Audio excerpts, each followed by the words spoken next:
El calendario de competencia marca que cada vez estamos más cerca del final de esta apertura 2025 dentro de la actividad de la Liga de Expansión, al menos en su fase regular. Y de los 8 cupos en la liguilla, ya tenemos 5 lugares ocupados. ¿De quiénes se tratan? ¿Quiénes han sacado su boleto? ¿Quiénes ya quedaron eliminados? ¿Qué ha sido lo más destacable, lo más interesante del fin de semana y lo más trascendente? Bueno, si quieres conocer la respuesta a todas estas preguntas, quédate aquí porque ha llegado el momento de hablar de la jornada número 14 de la categoría de plata del fútbol mexicano.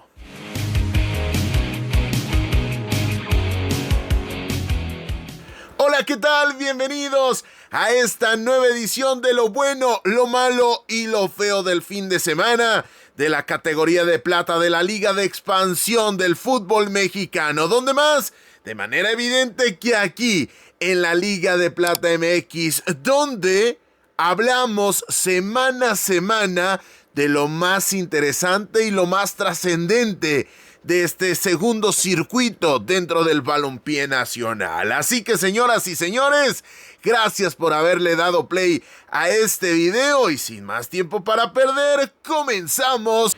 Y en este caso, antes de hablar de lo bueno, te pido que le dejes tu like a este video porque nos ayudas a llegar a más público, porque esta plataforma termina potenciando de gran manera los videos que tienen like. Así que si te gusta lo que hacemos, ayúdanos, es completamente gratis y de verdad puedes aportar a este proyecto 100% independiente. Pero dicho lo anterior, lo bueno del fin de semana, sin lugar a dudas, tiene que ser lo conseguido por el Irapuato, el Club Deportivo Irapuato, la Trinca Fresera, el conjunto de Daniel El Borita Alcántar, que venció en casa en el Sergio León Chávez al Tapatío 2-1. Anotación de Juan Doldán en el arranque del partido y gol de Benjamín Sánchez le terminó dando el triunfo in extremis en el último tramo, de último momento,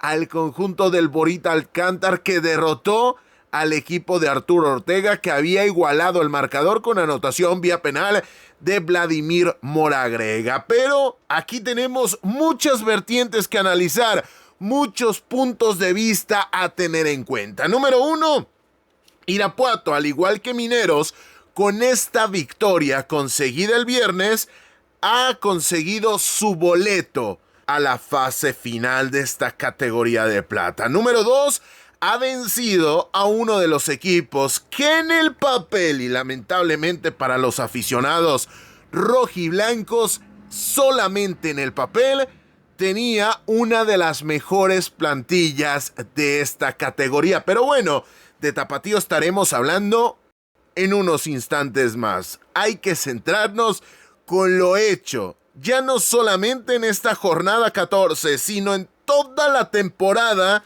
por el equipo de Irapuato. Y es que hay que dimensionar que semanas, inclusive días antes del arranque de esta apertura 2025, este equipo no tenía certeza de participar.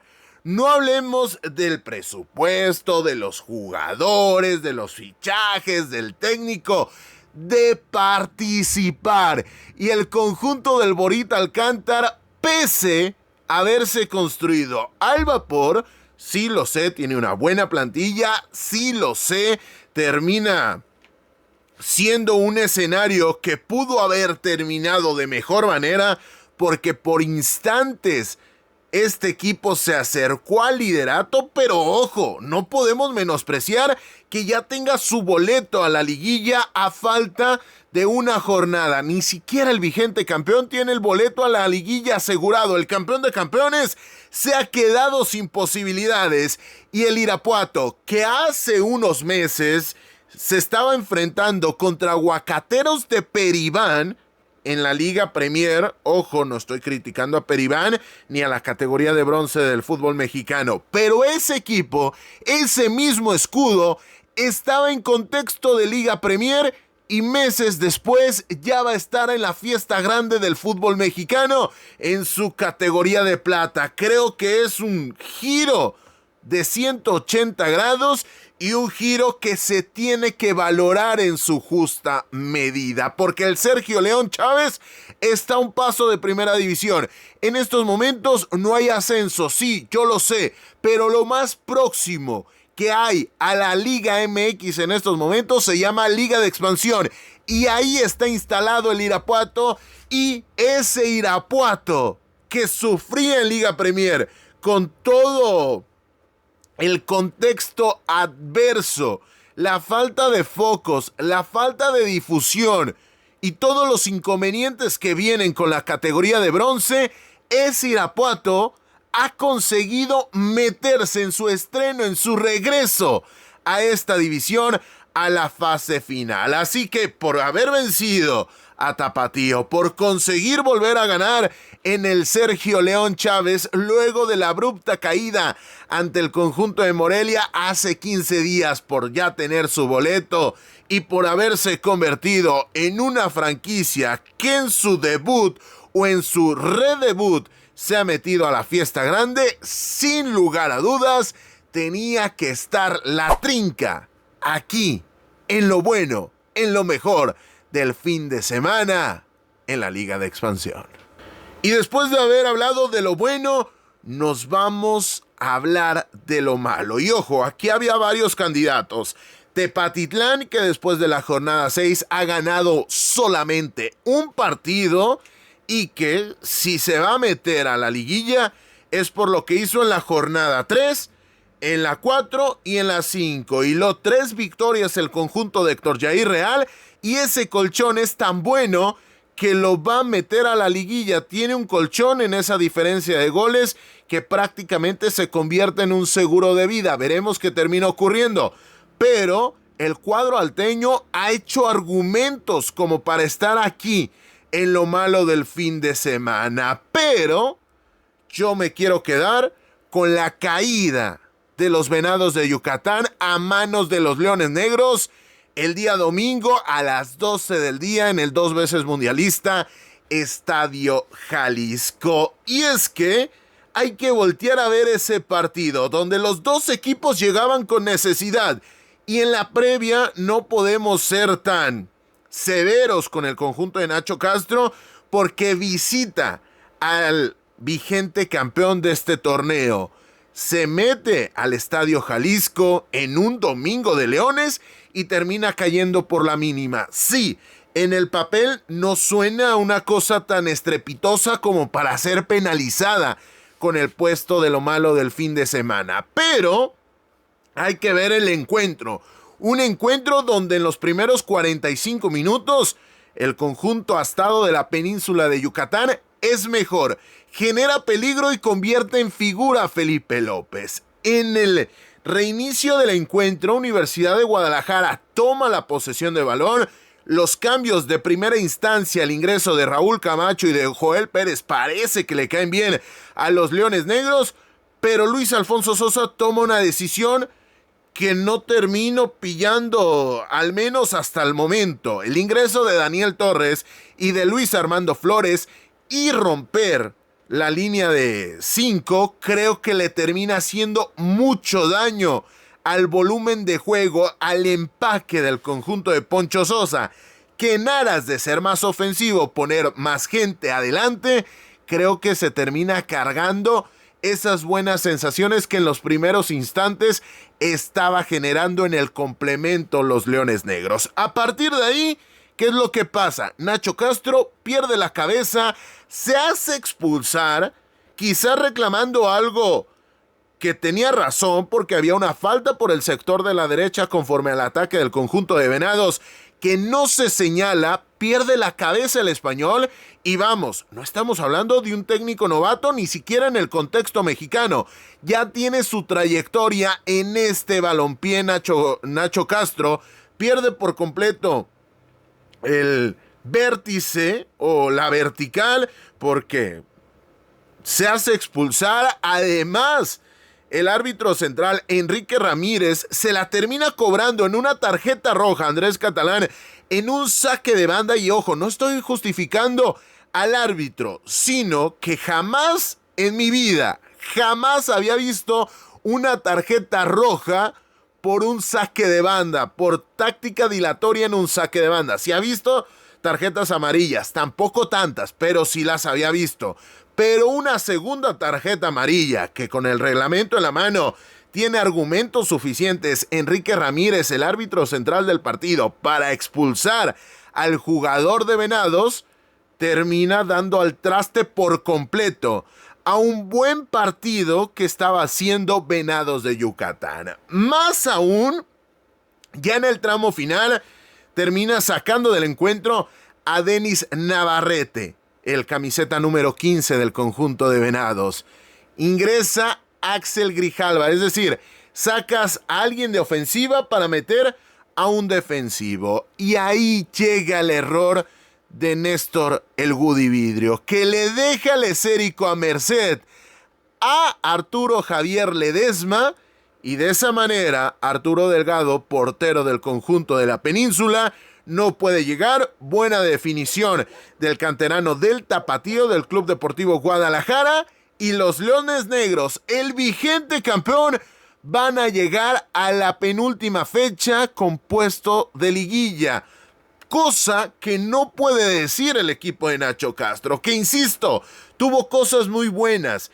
El primer tiempo de Waldo Madrid me gusta bastante porque supera con suma facilidad en hasta 2 oportunidades a su marca Ulises Mesa. Pero todo ese trabajo se fue al traste por la expulsión de Andrés Catalán, que es consecuencia directa de la expulsión de Nacho Castro. Así que, señoras y señores, por haber perdido en un partido donde al menos en los primeros 45 minutos merecía la ventaja, por haber desperdiciado tener al que va a ser el campeón de goleo, que parece que se ha apagado en estos últimos instantes, pero en estos últimos instantes del torneo quiero decir, pero que en labor asociativa creo que está dejando grandes sensaciones, y es que la capacidad de Calero termina siendo formidable en la asociación. La capacidad de pivotear, de jugar de poste,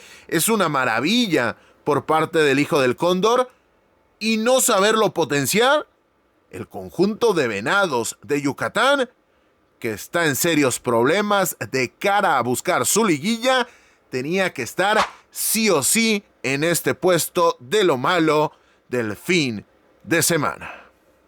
Y de lo malo llegamos a lo feo. Y lo feo termina siendo realmente horroroso, porque el Tapatío, una de las mejores plantillas en el papel, repito, se ha quedado eliminado por segundo torneo de manera consecutiva de la mano de Arturo Ortega. Sí, es el vigente campeón de campeones, pero la administración de este torneo ha sido terrorífica.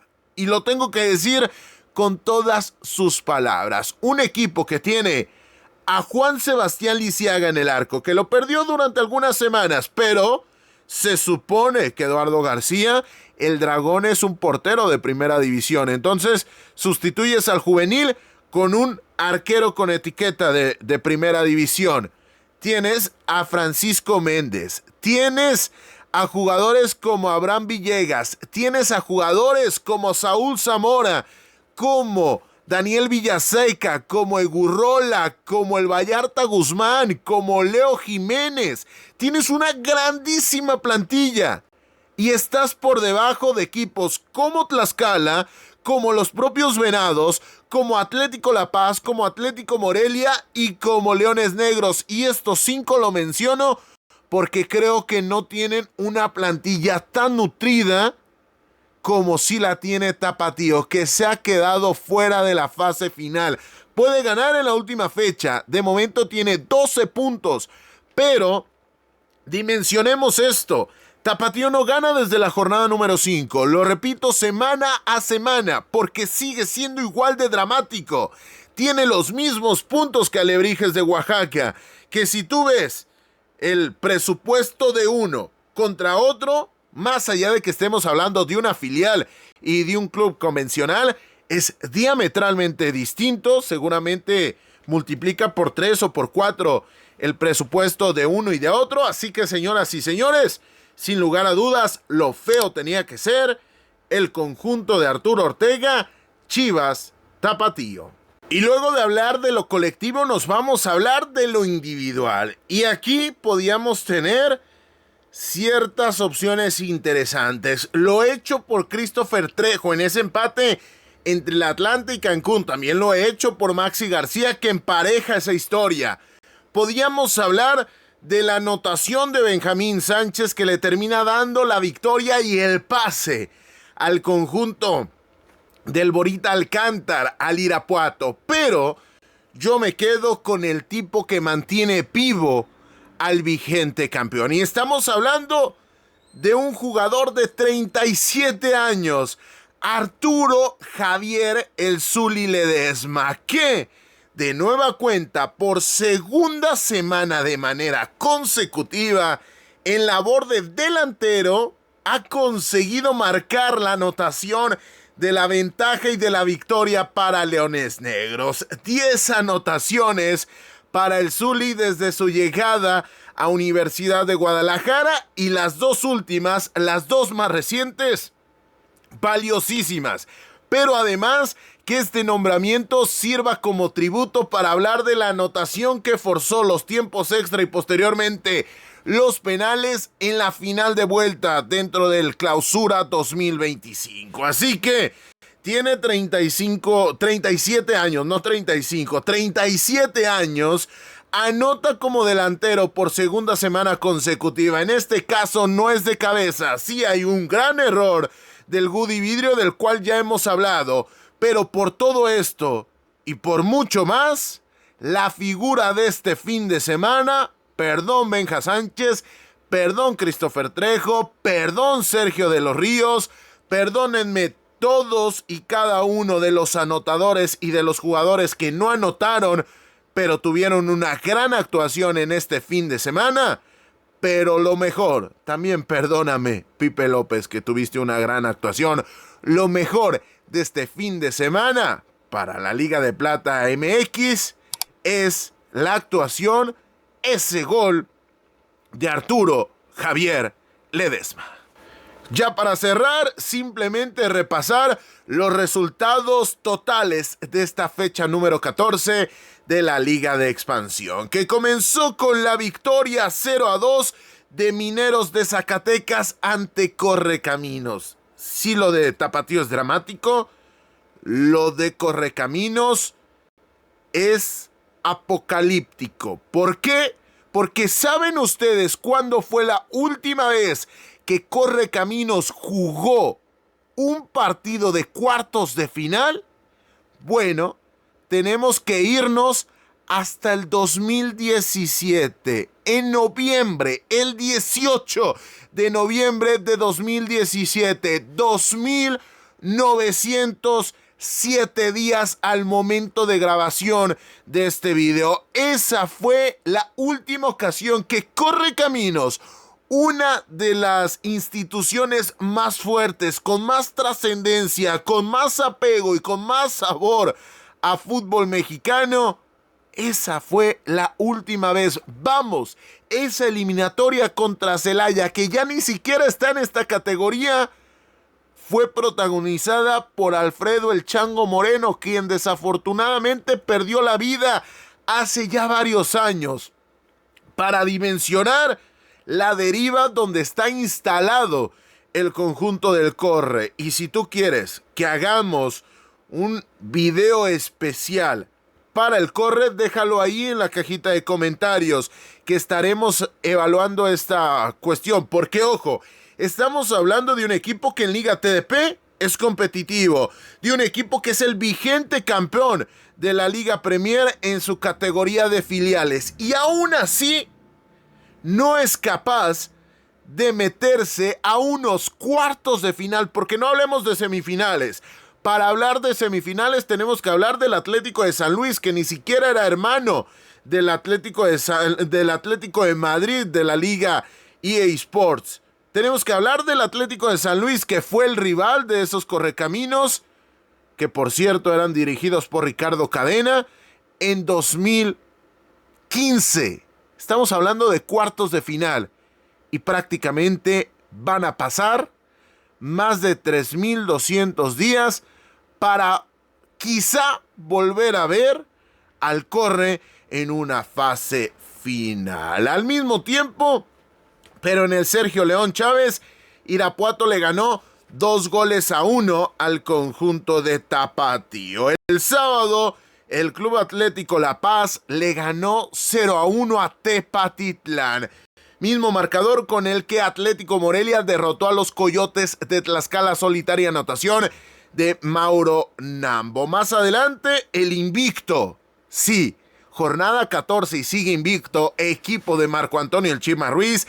La Jaiba Brava le ganó 3-1 al conjunto de los Alebrijes de Oaxaca, que se quedaron sin oportunidad de liguilla por ese resultado. Leones Negros le ganó 1-0 a Venados de Yucatán y el Atlante igualó a una anotación ante la Jaiba Brava, con lo que de esta manera la tabla de posiciones de la Liga de Expansión luce de la siguiente manera. El líder, Cancún, 30 unidades ya clasificados. Segundo es la Jaiba Brava con 29 unidades.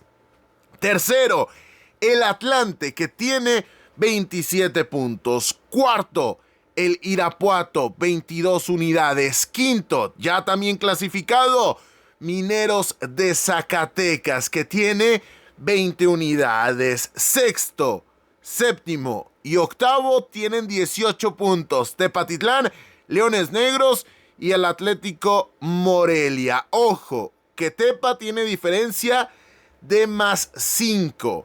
Leones Negros tiene diferencia de +1. Morelia tiene diferencia de -2. Pero, atención con esto. Tepatitlán ya no jugará la jornada número 15 porque descansa en la última fecha. Leones Negros va a visitar a Cancún, el Cancún que todavía no recibe gol en esta campaña. Y finalmente Morelia va a cerrar su actividad ante la Jaiba Brava, que aspira a ser líder general de la competencia. Es decir, esto está color de hormiga.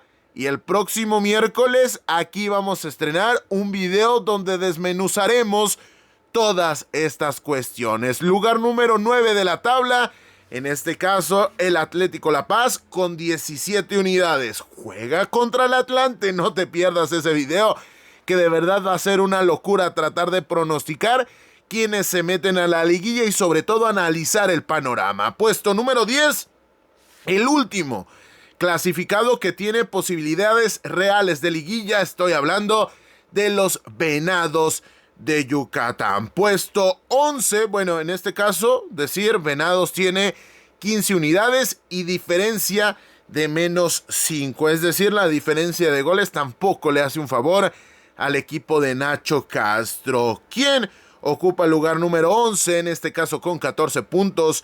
Es el meritorio conjunto de los Coyotes de Tlaxcala, que sí cayeron, pero estar aquí creo que significa bastante para la institución de Tlaxcala. En el puesto 12 está Tapatío, 12 unidades, misma cosecha que el puesto 13, Alebrijes de Oaxaca. En el puesto 14 tenemos a los Correcaminos con solamente 9 puntos. Y en el final de la clasificación nos topamos con los Dorados de Sinaloa, que descansaron en esta fecha 14. Así que, señoras y señores, de esta manera luce el panorama. Una absoluta locura. Y si tú no te quieres perder del análisis y de participar de esta locura, lo único que tienes que hacer es suscribirte al canal, activar la campanita, un like, un comentario, nos ayuda muchísimo a seguir creciendo. Yo soy Carlos Alberto Valdés, que agradece el favor de tu atención, que te dice que si quieres más análisis como este, ahí tienes el mundo